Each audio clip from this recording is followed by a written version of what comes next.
Saúde os irmãos com a parte do Senhor, amém? Abra sua Bíblia comigo e nesse meio tempo, irmão Sérgio, me dá só um pouquinho de retorno, que eu estou escutando mal, não é o senhor não, sou eu mesmo. Me dá só um pouquinho de retorno. Quero agradecer a Deus pela oportunidade de estar aqui mais uma vez, e por honra e privilégio e misericórdia dele que eu estou aqui. Agradecer ao pastor Josué Brandão, meu pai, pela confiança e minha esposa por me apoiar, amém? Mateus capítulo 5,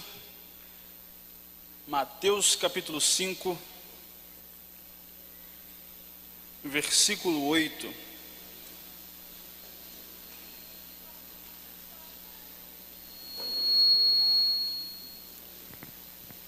Mateus capítulo 5, versículo 8. O começo do Sermão do Monte, as bem-aventuranças. Mateus capítulo 5, versículo 8, diz assim. Pode diminuir o retorno que agora está da microfonia. Bem-aventurados os puros de coração, pois verão a Deus. Pode sentar, por favor.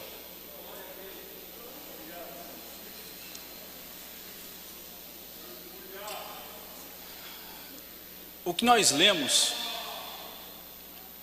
às vezes parece um pouco simples, e muitas vezes temos o falso entendimento do que é ser puro de coração. Às vezes temos o entendimento de que ser puro de coração é ser perfeito. Mas ser puro de coração é ter um coração contrito, entregue de forma completa e íntegra diante do Senhor. Nós vamos ver que a Bíblia de Gênesis e Apocalipse, ela fala sobre a pureza do coração, sobre a santidade. Nós vamos ver que no Antigo Testamento a pureza era exigida pela lei para o povo de Israel. Nós vamos ver que a pureza era exigida aos sacerdotes. Nós vamos ver que o Antigo Testamento fala que a pureza era exigida aos indivíduos de maneira geral. Nós vamos ver que para a adoração diante de Deus era necessário a pureza de coração. Nós vamos ver que também a pureza de coração era uma característica de excelência de cada um. Nós vamos ver no Novo Testamento que a pureza é uma característica necessária da liderança. Paulo fala a Timóteo. Nós vamos ver que a pureza era uma característica real da igreja. Nós vamos ver que a pureza, Tiago fala, que é a real característica da religião e da igreja. Então nós vamos ver que em toda a Bíblia fala, as Escrituras falam que nós devemos ser puros de coração. E como ela está intrínseca e é necessária para a nossa vida cristã. A pureza de coração, ela alcança todos os nichos e os braços da nossa vida, desde a nossa vida sentimental, emocional, racional. A pureza de coração, ela alcança cada vertente. O coração não está limitado a emoções e sentimentos, mas segundo a Bíblia, o coração, ele anseia e participa das nossas emoções, sentimentos, razões, decisões. O coração é o cerne da alma. Então nós vamos ver que tudo aquilo que fazemos, professamos, pensamos, começa primeiro em nosso coração. Em minha palavra essa noite, eu quero falar com você sobre 3 palavras que estão aqui, onde lemos, que é puros, ou em outras versões, limpos, coração e verão a Deus. Então o primeiro ponto que eu quero falar com você é onde a pureza deve ser cultivada. A pureza, no sentido bíblico da palavra, a palavra limpo, ela significa não dividida, não há mistura, ela é pura. E devemos cultivar a pureza através da nossa vida cristã, do nosso entendimento, da nossa capacidade em buscar a Deus e tomar decisões baseadas nisso. Em Mateus capítulo 25, versículo 19, Jesus fala assim: porque do coração procedem maus pensamentos, homicídios, adultérios, imoralidade sexual, furtos, falsos testemunhos e blasfêmias. É um erro pensar que a nossa maldade, ela começa de maneira externa. Mas toda maldade começa em nosso coração. Tudo aquilo que pensamos e planejamos fazer que agride a santidade de Deus, o mal não nos alcançou, mas o mal foi gerado em nosso coração. Não pense que você foi alcançado pelo mal, mas na verdade se você fez e cometeu, ou se cometemos, é porque o mal primeiro foi gerado em nosso coração. Jeremias vai nos falar, no capítulo 17, versículo 9, enganoso é o coração, mais do que todas as coisas, e desesperadamente corrupto, quem poderá entendê-lo? Nossa compreensão e nosso cuidado não é estar atentos ao coração dos outros ou ao pecado, mas aquilo que é gerado em nosso coração, porque ele é confuso e corrupto. Então eu tenho lido e estudado sobre isso, em como o pecado é gerado e colocado em prática em cada um de nós. Como cada um de nós aqui nesta noite existe um lado obscuro que é alcançado pelo pecado, pela natureza pecaminosa, e como o coração está intrinsecamente ligado à prática desse lado. A nossa vida cristã deve ser pautada no caminho de Cristo, no caminho de Deus e em sua palavra, para que o lado pecaminoso não seja colocado em prática. Devemos ter muito cuidado em querer discutir com o nosso coração. Devemos ter muito cuidado em querer brincar com o nosso coração. O coração é confuso, é enganoso, é corrupto, e não será nem eu e você que irá entendê-lo, porque quem entende o nosso coração é Deus. Não é buscar a nossa compreensão e sabedoria em conhecer o nosso coração, mas é buscar entendê-lo e compreendê-lo através de Deus, porque assim entenderemos as nossas falhas, os nossos limites, e como não devemos brincar com Ele. Aquela brincadeirinha de eu vou até aqui, porque eu sei que aqui eu posso, aqui eu aguento e aqui não vou mais, não existe. Aquela brincadeirinha de querer brincar com os limites do coração não existe. Não se brinca com o coração, porque ele é confuso e te engana. Nós vamos ver que Davi ora, e ele fala que as palavras dos meus lábios e o meditar do meu coração sejam agradáveis na tua presença. Essa deve ser a nossa oração, o cuidado com aquilo que nós professamos e falamos através do nosso coração e nossos lábios, que possam agradar a Deus. Nós vamos ver que algumas pessoas tratam o pecado como Joquebede tratou Moisés. Pega o pecado, coloca numa manjedoura e diz assim, vai. Mas a gente fica de longe olhando o pecado, cuidando do pecado, tomando conta do pecado, porque o pecado precisa de cuidado, o pecado precisa ser alimentado. Assim como Joquebede se preocupou com Moisés, muitas vezes nós nos preocupamos com o nosso pecado, e muitas vezes não atentos a isso, ainda nos preocupamos em alimentá-lo, como Joquebede se entrou na mansão, no palácio de Faraó, para cuidar do seu próprio filho. Muitas vezes nós gostamos tanto do nosso pecado que nós até afastamos ele, mas ficamos olhando de longe, e quando é oportunidade, alimentamos ele. E abrir mão do pecado não é jogar para fora e ficar olhando a ele e na próxima oportunidade alimentá-lo. É literalmente abrir mão do pecado e não olhar para trás, assim como Deus já colocou e jogou o teu pecado no mar do esquecimento. Só que muitas vezes é o nosso processo de lembrança que fica trazendo à tona o pecado. Nós vamos ver porque a pureza deve ser principalmente no coração.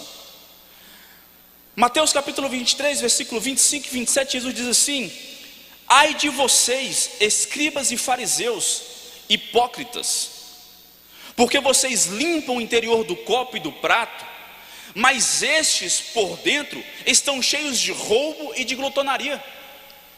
Ai de vocês, escribas e fariseus, hipócritas, porque vocês são semelhantes aos sepulcros pintados de branco, que por fora se mostram belos, mas interiormente estão cheios de ossos de mortos e de toda podridão. O que Jesus está dizendo aqui, e chamando os escribas e fariseus de hipócritas, é porque os fariseus e escribas estavam preocupados com o exterior, com a vida exterior, com a vida externa, com aquilo que era mostrado aos outros. Só que Jesus está dizendo assim: ei, o que importa não é o lado de fora, mas é o lado de dentro. Não importa se o copo é limpo, mas se vocês estão usando para tomar aquilo que não deve. No contexto histórico que Jesus está falando aqui, é que naquele momento os escribas e fariseus, eles pegavam os utensílios do sacrifício que era usado nos rituais dos cultos, as bacias, os copos, e em vez de usarem para o sacrifício e para o culto, também usavam para aquilo que não agradava a Deus. Então não importa se você usa o copo ou o prato, se você não cuida do interior do seu copo e do seu prato. Licença, fica mais fácil. Abrindo parênteses, alguém perguntou certa feita se era pecado pregar ouvindo o iPad ou o tablet. Foi na live com o pastor Josué, eu falei do outro lado assim: pecado é pregar heresia, o iPad não. O que Jesus está dizendo aqui em Mateus capítulo 25 é que eles deveriam tomar cuidado não com o lado exterior. Não adianta ser bonitinho, bonitinha, cuidar da aparência, se aquilo que está no teu coração não é puro. Não adianta levantar a mão para o céu se o teu coração não for puro. O que Jesus está dizendo assim: ai de vocês, escribas hipócritas, porque vocês são semelhantes aos sepulcros pintados de branco. É porque nesse contexto aqui já estava chegando a Páscoa, e as pessoas de Jerusalém pintavam os sepulcros de branco para que as pessoas que viajavam para Jerusalém para participar da Páscoa pudessem compreender que estava chegando Jerusalém pelos sepulcros pintados de branco, e para que eles não tivessem contato com restos mortais, com ossos, que era pecado. Eles purificavam os sepulcros pintando de branco. Mas Jesus fala: não adianta pintar de branco, porque o que importa é o que está dentro, e o que está dentro são ossos. O que a palavra está dizendo para a gente é que não importa se pintar a cara, se pintar o rosto, se mudar cabelo, se as atitudes mudam e falam alguma coisa, se o seu coração está cheio de ossos e morte. O cuidado não é pintar de cal a nossa cara, mas é cuidar do nosso coração para que ele seja puro diante de Deus.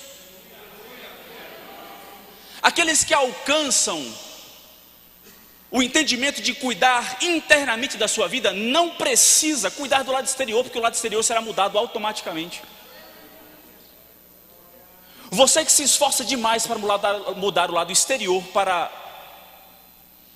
ser amado pelo outro, não adianta se o seu coração não deseja isso. Não adianta entrar na igreja para festejar a Páscoa como eles faziam, se o seu coração não está cheio da vontade de Deus. Jesus estava chamando a atenção, não era aqueles que não criam, mas era aqueles que criam. É a mesma admoestação que nós temos e devemos ouvir hoje, porque as igrejas estão cheias de pessoas mais vazias dentro de si. A gente fica muito preocupado em encher a igreja, mas a gente esquece que tem que encher o coração da presença de Deus, da glória de Deus, da vontade de Deus, do plano de Deus, do projeto de Deus.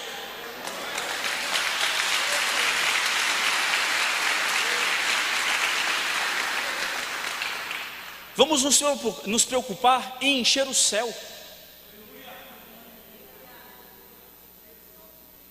porque o arrebatamento vem, e só sobe quem for puro de coração. Nós vamos ver que Jesus fala que se a vossa justiça não exceder em muitos a dos escribas e fariseus, jamais entrarei no reino dos céus. Aquilo que a gente fizer, se não exceder a vida que eles tinham, não adianta. O parâmetro não é o desviado, não é aquele que não crê. O parâmetro é aquele que estão dentro da igreja, mas vazio de si e vazio de Deus.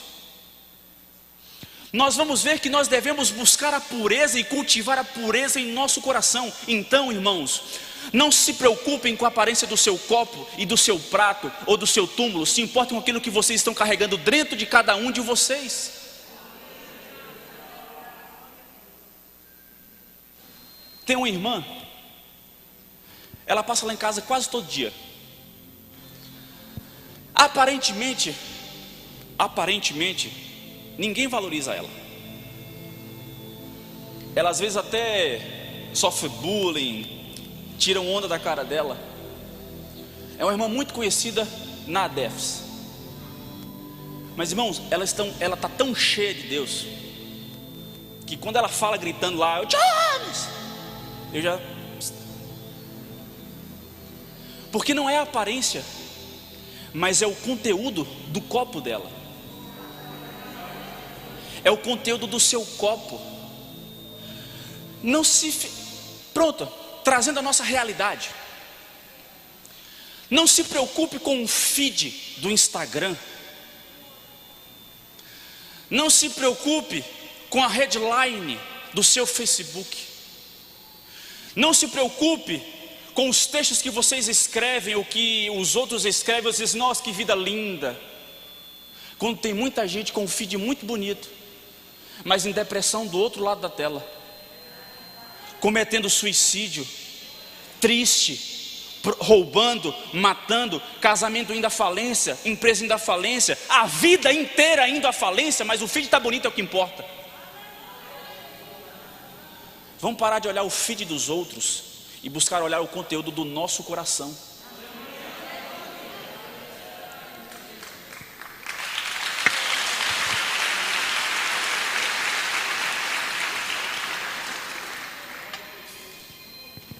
Quais são os sinais de um coração puro? Um coração puro serve a Deus com integridade. Um coração puro faz as coisas com sinceridade. Um coração puro é alguém que os seus lábios transportam o sentimento do coração.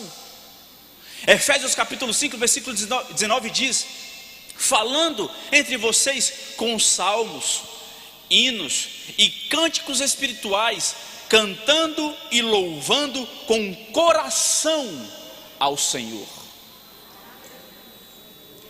O que Paulo está dizendo à igreja de Éfeso é que não importa se vocês cantam hinos e salmos, se vocês não cantam com o coração. Então, para que vocês louvem verdadeiramente, um coração contrito e quebrantado diante do Senhor deve ser cantado e louvado com o coração. Um coração puro evita a aparência do mal.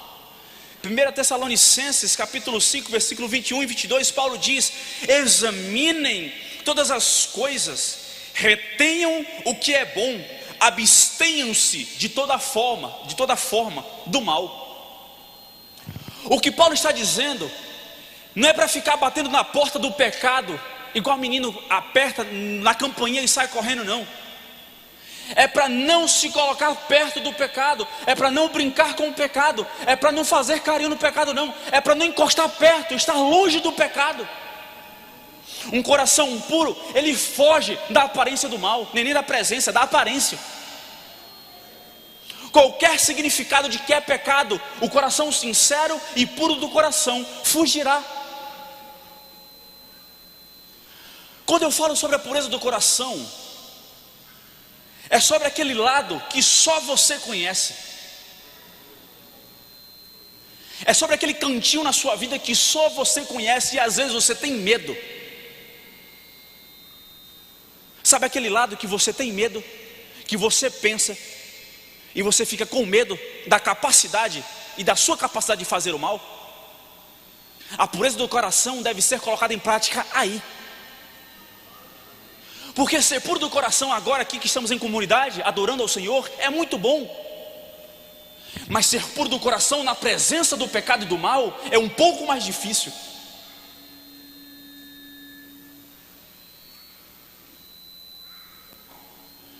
Devemos fugir da aparência do mal. Um coração puro evita a aparência, o pecado. Nós vamos ver agora o que é que significa a pureza do coração. Nós vamos ver que existem 5 tipos de pureza à luz da Bíblia. Quais são elas? Primeiro, a pureza primitiva. É a pureza que só está e só pertence a Deus. A pureza completa da natureza de Deus pertence a Ele. Não existe Deus sem a pureza e não existe a pureza sem Deus. Faz parte do caráter.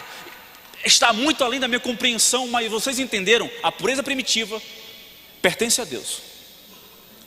Existe a pureza criada, seres que foram criados puros, anjos, homens, mas após a queda, a pureza foi perdida.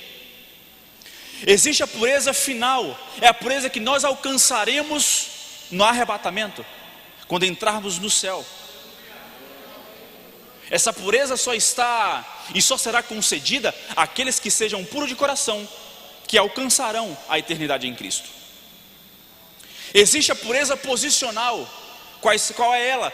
Nós vivemos e nós temos a oportunidade de sermos filhos de Deus, e nós fomos posicionados como os filhos dele. Então nós temos a pureza pela nossa posição. E nós temos a pureza prática, que é a pureza de nós buscarmos a santidade e a purificação diariamente. É a pureza que Deus nos concebeu a missão de alcançar. 2 Coríntios capítulo 7, versículo 1 diz assim: purifiquemo-nos de toda impureza, tanto da carne como do espírito, aperfeiçoando a nossa santidade no temor de Deus. A pureza prática é conhecida e alcançada pelo desenvolvimento da nossa vida cristã. É a pureza praticada diariamente. É a pureza praticada todas as vezes que nós dizemos não para a aparência do mal. Esses são 5 tipos de pureza que são citadas na Bíblia.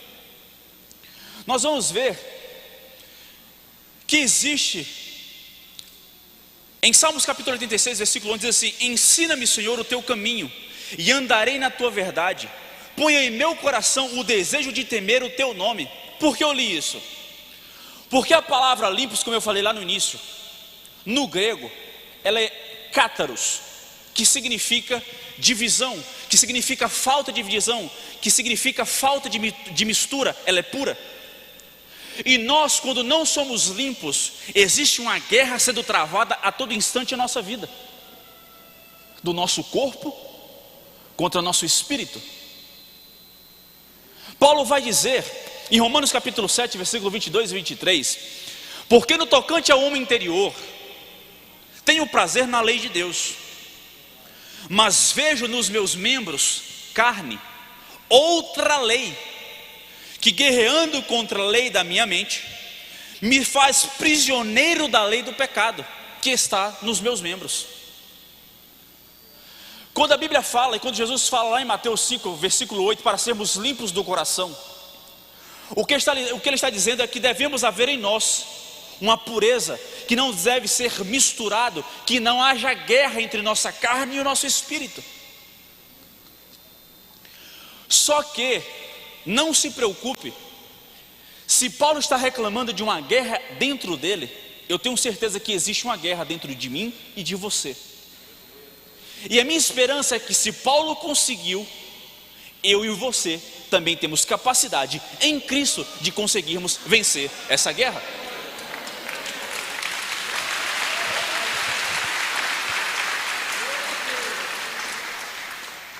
Nós vamos ver que a nossa missão é alimentar a todo instante o nosso espírito.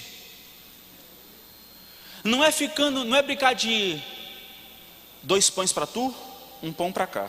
2 pães para tu, 1 pão para cá. Tipo assim, a gente enche o espírito, mas também não mata de fome a carne, né? Porque ela precisa ser alimentada. Nós devemos deixar de lado os desejos da nossa carne, o pecado, e alimentarmos o nosso espírito, a nossa vida cristã diante de Deus. É uma guerra que não tem pausa. Muitas vezes nós deitamos para dormir, nós temos tempos para comer, temos tempos para beber, tempo para brincar, tempo para discutir, para estudar, mas a gente não tem pausa na guerra não. A todo instante Satanás está jogando na sua vida a oportunidade de você pecar. E Satanás não vai te entregar algo que você não queira. Satanás não vai te entregar osso ruído, vai te entregar filé mignon. Só que Jesus fala para Satanás: nem só de pão viverá o homem. A nossa esperança não está em ser alimentado por Satanás, mas entender que a palavra de Deus alimenta o nosso espírito e nos capacita para vencer o pecado.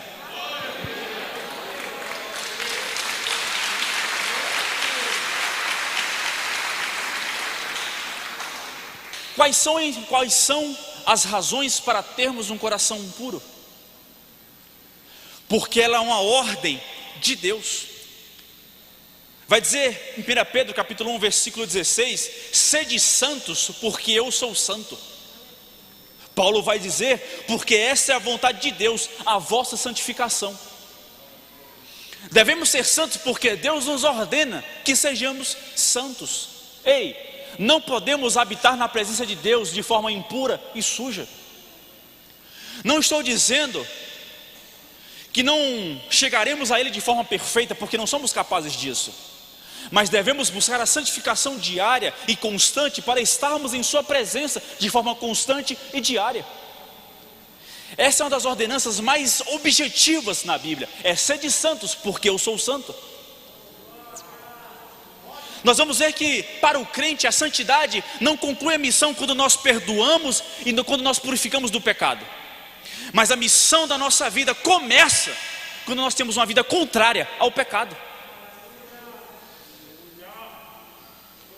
A nossa vida não é completa quando alcançamos a santificação diária, mas nossa vida começa quando buscamos a santificação diária para termos uma vida contrária ao pecado. Nós devemos ter um coração puro porque é o propósito da nossa eleição.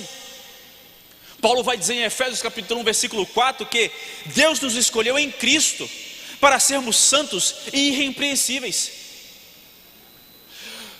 Ele nos escolheu e nos predestinou para sermos imagem de Jesus. Romanos capítulo 8 versículo 29: pois aqueles que Deus de antemão conheceu, Ele também predestinou para sermos conformes à imagem de seu Filho. Só conseguiremos ser a imagem do Filho de Deus se nós formos puros de coração. Nós devemos buscar a pureza de coração para que possamos alcançar a ordenança de Deus, que é ser a imagem e semelhança do seu Filho. Nós vamos ver que é necessário a pureza do nosso coração, porque Deus tem um propósito através disso em nossa redenção. Paulo vai dizer a Tito capítulo 2 versículo 14 que Ele deu a si mesmo por nós, a fim de nos remir de toda iniquidade e purificar para si mesmo um povo exclusivamente seu, dedicado à prática de boas obras. Ei, se pudéssemos ir para os céus com pecado, não era necessário a morte de Cristo e a nossa purificação. Então só iremos aos céus se formos puros de coração e sermos alcançados pelo sangue de Jesus, que foi vertido na cruz do Calvário para pagar o preço por mim e por você. Porque Jesus já fez o necessário, aquilo que nós não poderíamos fazer: morrer na cruz do Calvário e pagar por todos os pecados. Mas aquilo que eu e você devemos fazer, que é buscar a santificação diária, Ele deixou para mim e para você. Não estou dizendo que Ele não é capaz de fazer isso por nós, tanto que seremos santos nos céus, mas aqui na terra a missão de buscar a santificação é nossa. Por que devemos ter um coração puro? Qual é a necessidade? Devemos ter um coração puro, primeiro, por amor a nós mesmos. Quer ver? A Bíblia diz em Tito capítulo 1 versículo 15 assim: todas as coisas são puras para os puros, mas para os impuros e descrentes nada é puro, porque tanto a mente como a consciência deles estão corrompidas. O que é que Paulo está dizendo? Eu quero ter um coração puro, eu quero ter um casamento puro, mas meu coração não é. Eu quero que a minha casa seja pura, mas o meu coração não é. Eu vou ungir o meu carro para que ele seja puro, mas aquilo que eu uso e coloco pessoas dentro dele não gera pureza. Eu unjo o meu telefone e meu tablet, mas o meu coração não é puro. Ei, não adianta sair ungindo um monte de coisa por aí se o seu coração não é dedicado à pureza diante de Deus. Tem um bocado de gente que fica tentando equilibrar. Já que meu coração não é puro, eu vou ungir tudinho, porque aí a conta fecha. Não fecha não. Ei, se não tiver coração puro, nada é puro. Eu santifico o meu casamento, mas a mecânica do casamento não é pura. O coração de quem está dedicado ao casamento não é puro, não vai ter pureza no casamento. Eu quero ter uma vida santa e pura diante de Deus, mas aquilo que eu faço, aquilo que eu penso, aquilo que eu planejo, aquilo que eu sonho, não glorifica em nada a Deus, não vai dar certo também. Eu quero que no meu trabalho seja um trabalho santo e puro, mas eu falo mal do colaborador, eu falo mal do parceiro, eu falo mal do chefe, falo mal do funcionário, falo mal do trabalho. Não adianta ficar falando mal se o coração não é puro, não vai adiantar também não. Tudo aquilo que você quer que seja puro, primeiro vai começar no seu coração. As coisas não são transformadas de forma externa, de fora para dentro, mas são transformadas de dentro para fora. Se você quer transformar o seu casamento, primeiro transforme o seu coração. Se você quer transformar o seu trabalho, primeiro transforme o seu coração. Se você quer transformar o mundo, primeiro transforme o seu coração.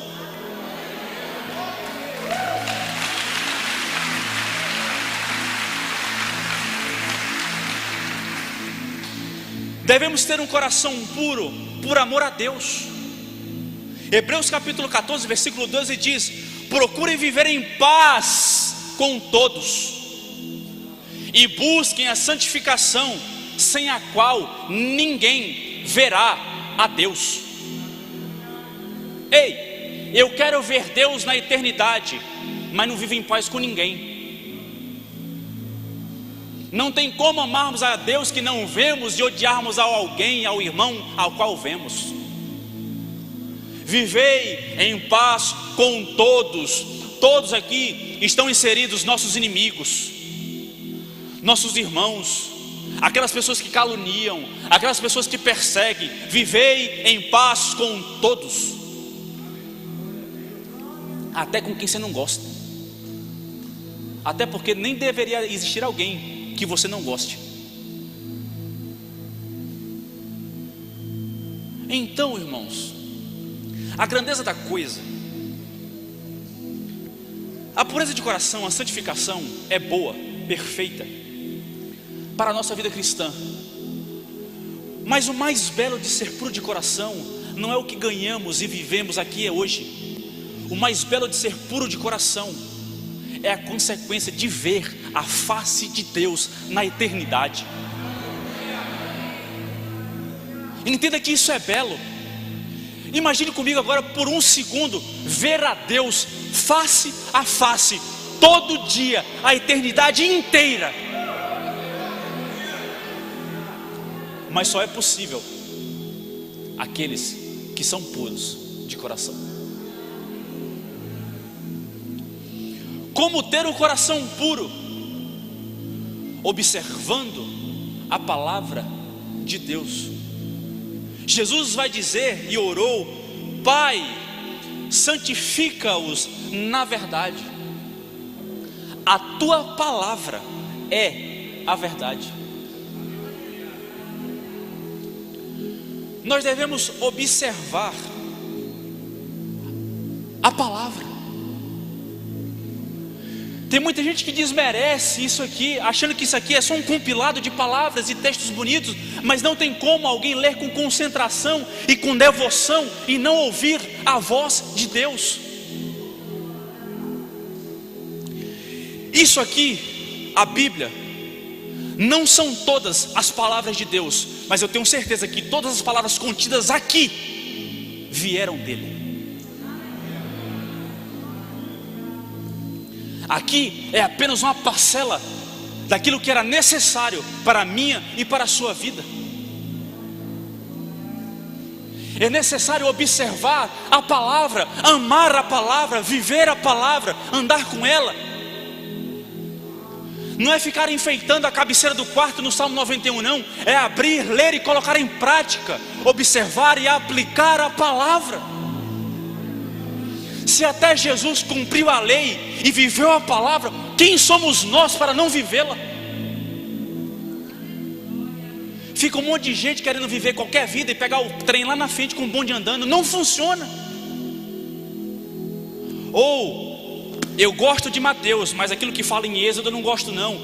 Ei, essa divisão não existe. A palavra de Deus é a palavra de Deus. A igreja precisa aprender a viver a palavra. Queremos transformação, mas não aplicamos a palavra em nossa vida. Queremos milagres, mas não vivemos a palavra. Queremos transformação e não vivemos a palavra. Queremos bênçãos, mas não lemos a palavra. Queremos tudo, menos fazer o que a palavra manda fazer. Está na hora de parar de querer ficar lendo gibi, HQ, horóscopo. Tem gente que fica olhando horóscopo todo dia, abre o e-mail todo dia, mas não lê um versículo. Ah, mas eu não gosto de ler. Coloca no YouTube, bota lá, Bíblia falada, que ele também vai lá falar tudinho para você. Irmãos, se compreendêssemos que existem tantos lugares que a palavra não chega. Janela 1040, talvez alguns aqui nem conheçam o que é isso, o que é esse termo. Os 40 países mais perseguidos pelo Evangelho, não pelo Evangelho, mas por causa do Evangelho. Lugares onde a palavra precisa ser dividida, página por página. Eu fico com uma, tu fica com outra, mas amanhã a gente troca. E eu tenho certeza que cada um aqui tem uma Bíblia na palavra, tem uma Bíblia no colo ou no telefone. Ei, agora no Afeganistão, os rebeldes, os terroristas estão abordando cada cidadão, pedindo para abrir os telefones. Aqueles que têm um aplicativo de Bíblia são mortos no mesmo momento.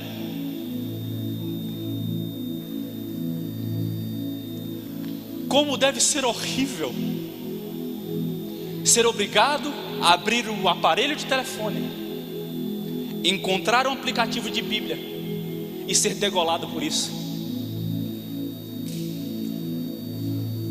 E nossa Bíblia em casa está tomando poeira. Sabe o que é isso? Falta de pureza. Não entendemos o Evangelho ainda, gente. A gente ainda não entendeu. A gente quer viver o avivamento, mas deixa eu te dizer uma coisa: não existe avivamento na história, não houve, sem antes que houvesse perseguição. Se você quer avivamento, se nós estamos dispostos a viver avivamento, segundo o significado de avivamento, que estejamos dispostos a viver perseguição.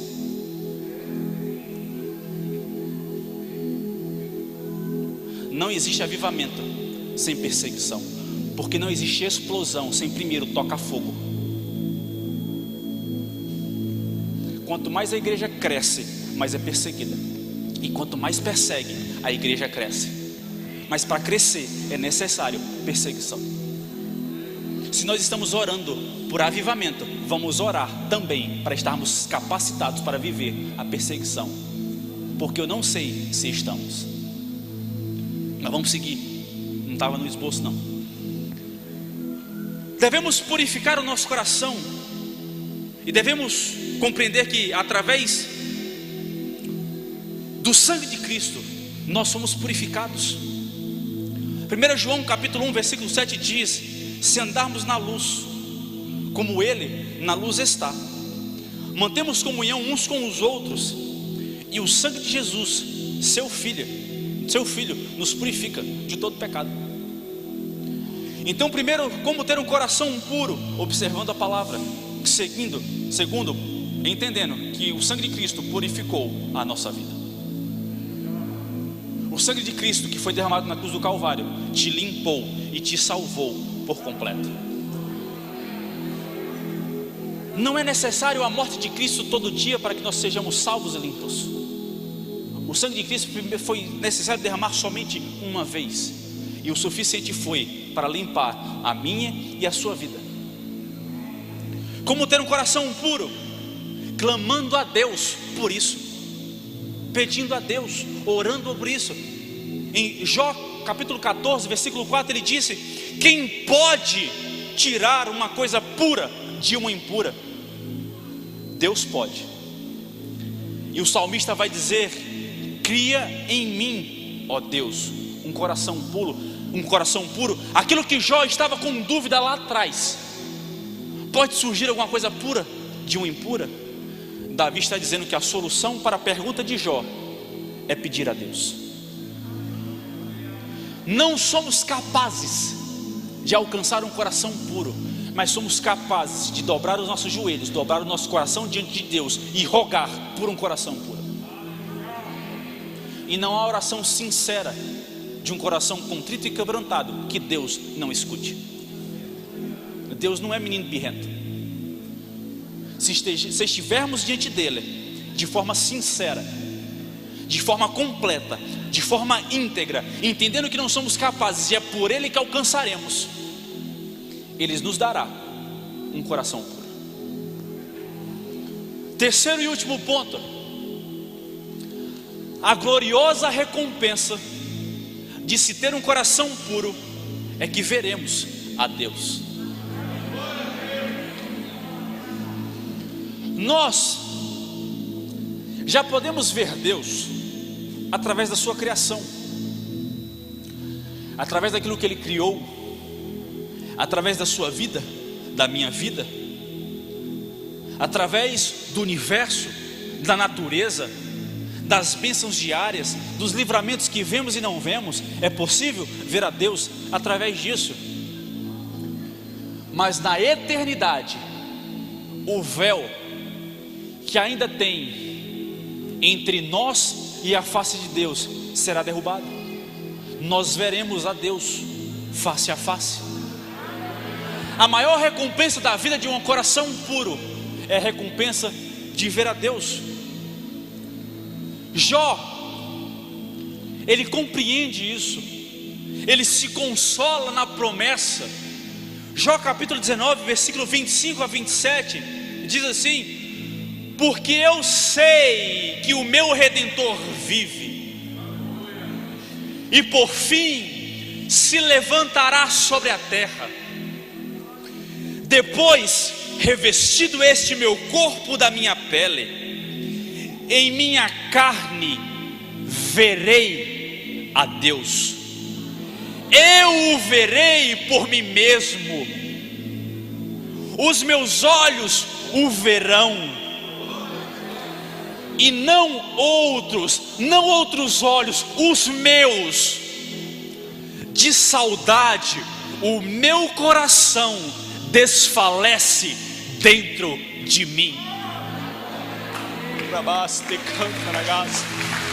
O nosso coração deve sentir saudade da presença de Deus. O nosso coração deve chorar de ansiedade pela presença de Deus. Os nossos olhos não foram feitos para olhar e ver o pecado, mas nossos olhos foram feitos para ver a Deus.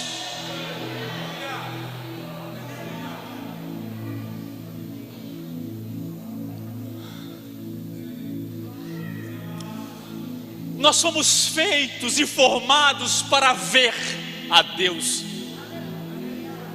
A recompensa de ter uma vida cristã bela, íntegra, é linda, mas a maior recompensa é ver a face de Deus. A igreja deve ansiar pelo dia que Deus virá nos buscar através do seu Filho. O nosso coração deve anseiar pelo dia do arrebatamento. Em vez de ficar perdendo tempo vislumbrando qualquer coisa passageira, é vislumbrar o dia que Jesus retornará e virá buscar a sua noiva. O coração dos puros, os puros de coração, serão recompensados em ver a face do nosso Senhor.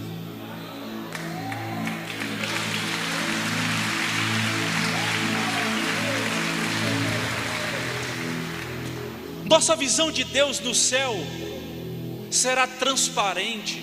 1 Coríntios capítulo 13, versículo 12 diz assim: agora vemos como por espelho, obscuradamente, mas depois conheceremos como também somos conhecidos.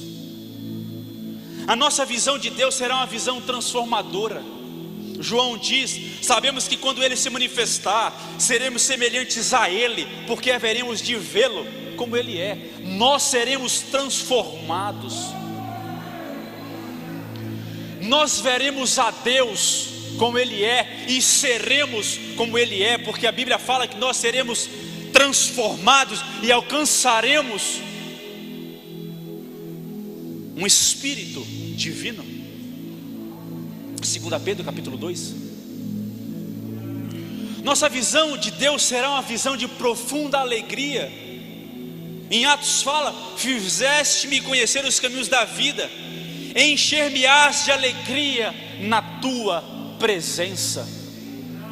Na presença de Deus será de júbilo e alegria. Ei, na presença de Deus não haverá tédio, não haverá cansaço. Ei, na presença de Deus não nos cansaremos como o filho pródigo se cansou e foi embora. Na presença de Deus não iremos ter o anseio de querer mais, como Adão e Eva quiseram no jardim do Éden. Eles estavam no paraíso, mas ainda assim quiseram mais. Na presença de Deus estaremos completamente satisfeitos, completos, íntegros e alcançando a presença de Deus, vislumbrando e vivendo uma vida na presença de Deus.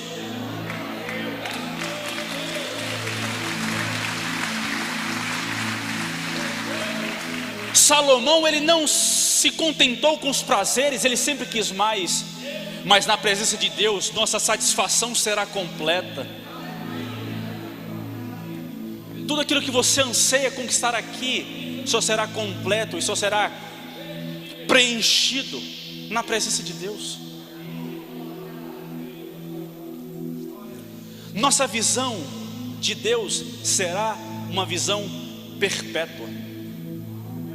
Nós estaremos eternamente na presença dEle. Ei, muitos de nós um dia seremos separados, talvez, de pessoas que amamos. Já parou para pensar nisso?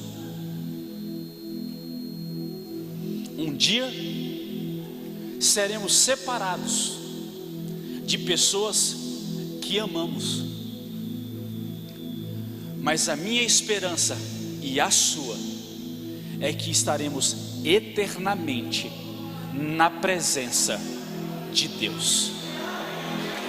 Se coloque de pé.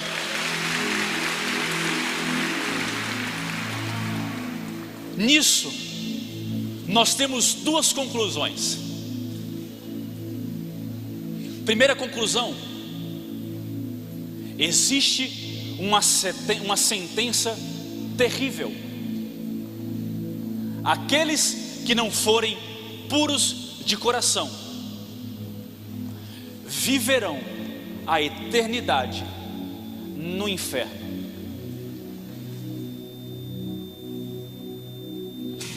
A segunda conclusão é uma gloriosa herança. Estaremos a eternidade diante de Deus. João vai dizer no capítulo 1, versículo 18, que ninguém nunca viu a Deus. Mas Paulo nos dá a razão disso. Deus habita na luz inacessível.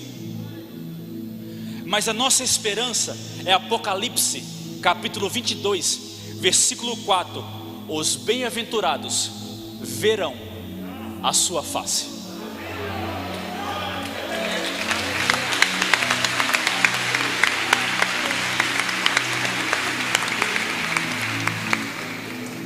Um grande pastor, escritor, Martin Lloyd-Jones, a sua biografia vai contar que no seu leito de morte oravam para que ele fosse curado.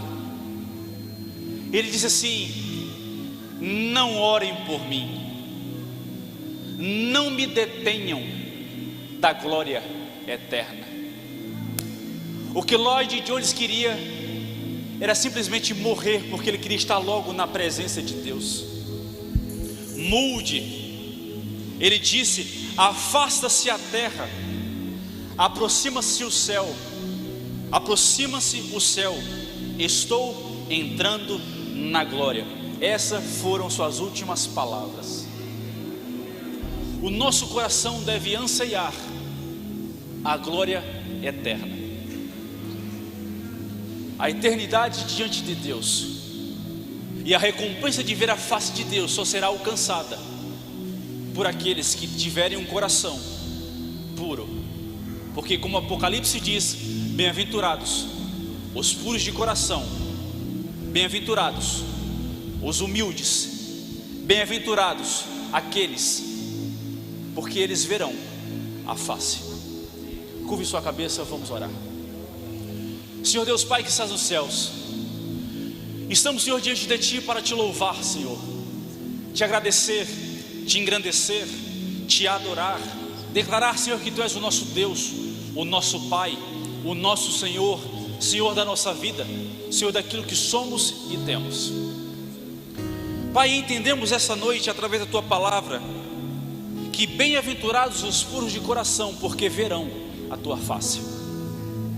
Nos permita Te pedir, Senhor, porque não somos capazes de alcançar a pureza de coração. Só somos capazes de alcançar tal se for através de Ti, da Tua bênção, da Tua misericórdia, do Teu Espírito, da Tua mão nos guiando através do caminho, Senhor. Sabemos que não temos capacidade porque somos pecadores, temos a natureza pecaminosa, mas o Teu amor nos alcançou, o Teu sangue nos comprou e nos deu a oportunidade de alcançarmos as bem-aventuranças. Senhor, gera em nossos corações o anseio pelo dia que o Senhor retornará para buscar a sua igreja. Gera em cada coração a vontade, a ansiedade de contemplar a Tua face. Gera em nós o anseio do arrebatamento, para que possamos viver a eternidade em Tua presença. Mas gera em nós a capacidade, Senhor, de alcançar a pureza de coração, para que possamos ver a Tua face. Assim Te pedimos e Te agradecemos em Teu nome. Amém.